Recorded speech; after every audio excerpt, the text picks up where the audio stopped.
نحمدہ ونصلی ونسلم علی رسول الکریم اما بعد فاعوذ باللہ من الشیطان الرجیم بسم اللہ الرحمن الرحیم مولا صلی وسلم دائما ابدا علی حبیبک خیر الخلق کلہم۔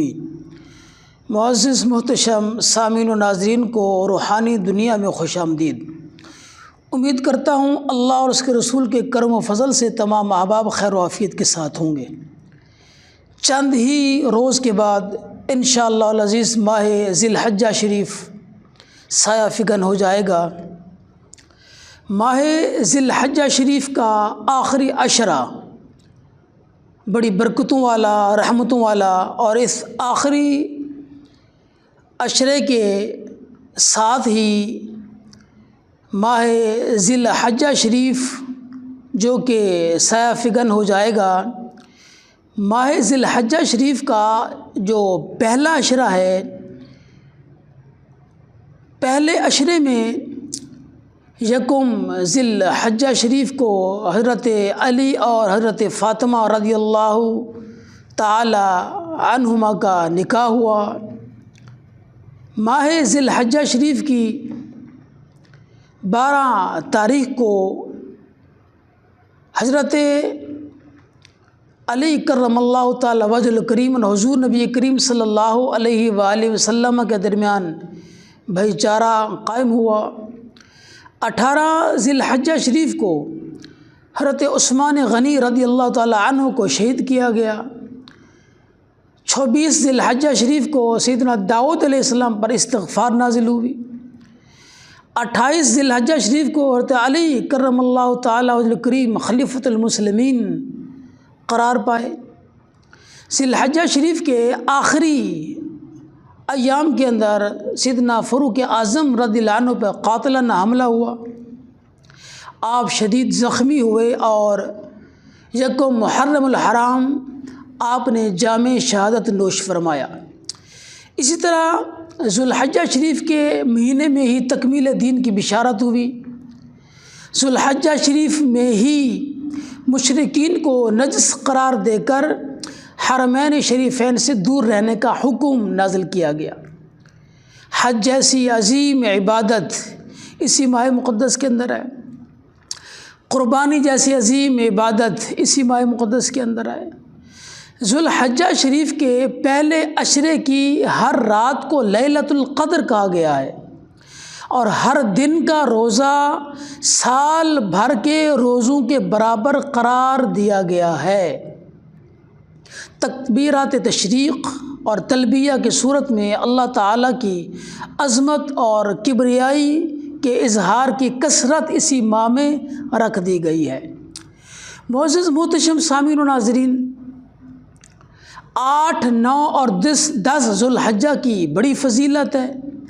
پہلے عشرے کی فضیلت تو اپنی جگہ پہ ہے ہی صحیح، لیکن 8 ذی الحجہ شریف کی تاریخ جسے یوم ترویہ کہتے ہیں، جس کے معنی ہے سحرابی کا دن، تسلی اور اطمینان کا دن، یہ 8 ذی الحجہ کا دن ہے۔ سیدنا ابراہیم علیہ السلام بار بار اپنے خواب میں اللہ تعالیٰ کا حکم جو کہ خواب کی صورت میں آپ کو آتا رہا کہ اپنی پسندیدہ چیز اللہ کی راہ میں قربان کریں، تو آپ دلی طور پر تیار ہو گئے۔ یہی دن تھا، یعنی یوم ترویہ کا دن۔ اور پھر اس کے بعد مناسک جو حج ہیں وہ منی، مزدلفہ اور عرفات کی وادی میں جا کے وہ بھی انہی دنوں کے ساتھ ان کا آغاز ہو جاتا ہے۔ تو اس کی بڑی فضیلت ہے یوم ترویہ کی۔ اسی طرح جو یوم عرفہ ہے، یعنی 9 ذی الحجہ، جس کے معنی ہے پہچان اور ملاقات کا دن، یہ وہ دن ہے کہ جس دن جنت سے زمین پر تشریف آوری کے بعد اس دن میدان عرفات میں سیدنا آدم اور اماں جی سیدہ حوا علیہ السلام کی ملاقات ہوئی۔ اسی کی یاد میں ساری دنیا کے لوگ اسی دن یعنی یوم عرفہ کے دن عرفات کے میدان میں اکٹھے ہوتے ہیں۔ اسی مناسبت سے اس کا نام پہچان اور ملاقات کا دن رکھا گیا ہے۔ ایام نہر 9 اور 8 یوم ترویہ یوم عرفہ کے بعد 10 اور 11 کا جو دن ہے، 12 کا دن، یہ قربانی کے دن ہے، یوم نحر کے دن ہے۔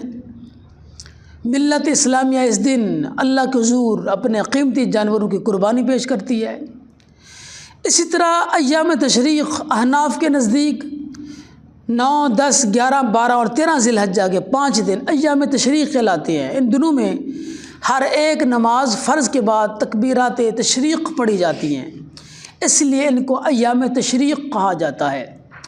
معزز و محترم سامعین و ناظرین، جو عشرہ ذی الحجہ شریف کے پہلے 10 دن ہیں، ان کی بڑی فضیلت ہے۔ اللہ تعالیٰ کی بارگاہ میں ذی الحجہ کے جو پہلے 10 دن ہیں، ان کے مقابلے میں کسی دن کے نیک اعمال زیادہ اللہ کو پسند نہیں ہیں۔ صحابہ کرام رضوان اللہ تعالیٰ علیہم اجمعین نے حضور کی بارگاہ میں عرض کی کہ اے اللہ کے حبیب صلی اللہ علیہ وسلم، کا جہاد فی سبیل اللہ بھی زیادہ افضل نہیں ہے ان دنوں سے؟ تو حضور نے ارشاد فرمایا نہیں، جہاد بھی ان دنوں سے افضل نہیں ہے، سوائے اس آدمی کے جو اپنا مال جان سب کچھ اللہ کی راہ میں گیا اور پھر واپس نہ لوٹا۔ سیدنا ابو ہریرہ رضی اللہ عنہ آپ ارشاد فرماتے ہیں کہ ذی الحجہ کے جو پہلے عشرے کی عبادت ہے وہ اللہ کو بہت پسند ہے۔ پہلے عشرے کا جو 10 دن ہیں، ہر ایک روزے کے بدلے میں پورے سال کے روزوں کے برابر اللہ کریم اجر و ثواب عطا فرماتا ہے، اور ہر رات کے دن میں اللہ کریم لیلۃ القدر کے قیام کا ثواب عطا فرماتا ہے۔ نیز سیدنا عبدالقادر جیلانی علیہ رحمہ عطا بن ابی رباح کے حوالے سے سیدہ اماں عائشہ صدیقہ رضی اللہ تعالی عنہما کے حوالے سے فرمان نقل فرماتے ہیں کہ حضور نبی کریم صلی اللہ علیہ وآلہ وسلم کے عہد مبارک میں، دور مبارک میں گویہ تھا۔ وہ سارا سال گانے میں، باجے بجانے میں لگا رہتا۔ جیسے ہی ذی الحجہ شریف کا چاند دیکھتا تو وہ کثرت کے ساتھ روزے رکھنا شروع کر دیتا، عبادت کرتا، دن رات اللہ کو یاد کرتا۔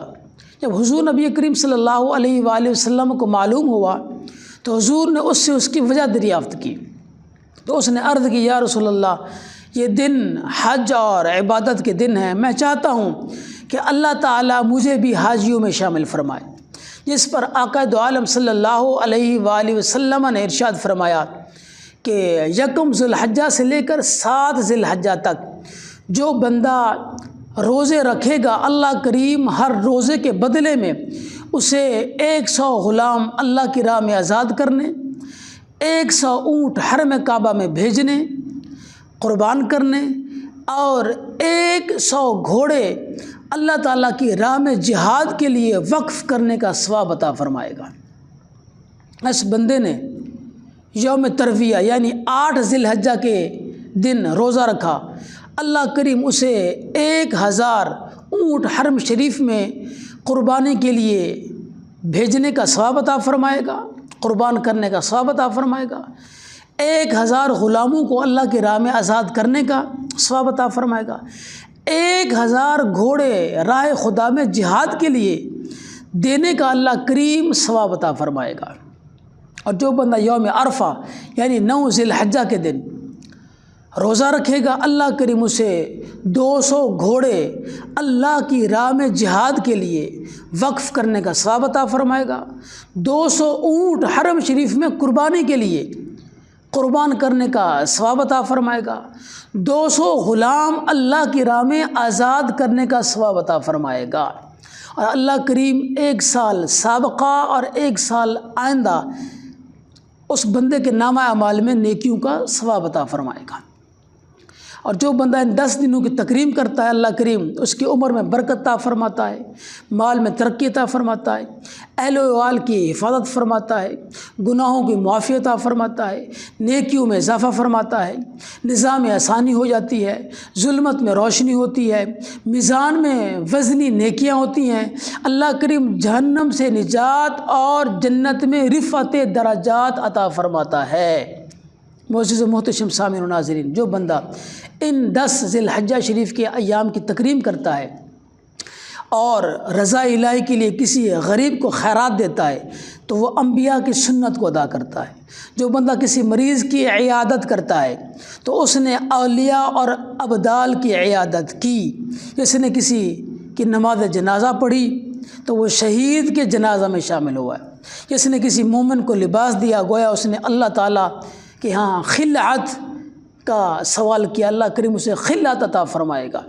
اس نے کسی یتیم پر شفقت کی، مہربانی کی تو اللہ کریم اس پر مہربان ہوگا، اور جس نے کسی عالم دین کی مجلس میں اختیار کی تو اللہ کریم اسے انبیاء کی مجلس میں بٹھائے گا۔